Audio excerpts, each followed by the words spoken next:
প্রত্যেকটা সুরে ওহি পাঠাইছে জিবরাইলের দ্বারাই।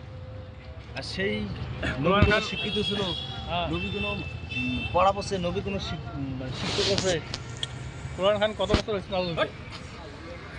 আজ থেকে 1455 বছর আগের ঘটনা। ইনজিল, কোরআন, লাগছে লাস্টে আছে কোরআন। সেটাই কবে আসলো? ওই কোরআন খান নাযিল হতে কত বছর গেছে? মুহাম্মদ আমলে কোরআন আছে। ওহি যেদিন করে ওহি নাযিল হয়েছে, একটা করে ছিল নাযিল হয়েছে আয়াত।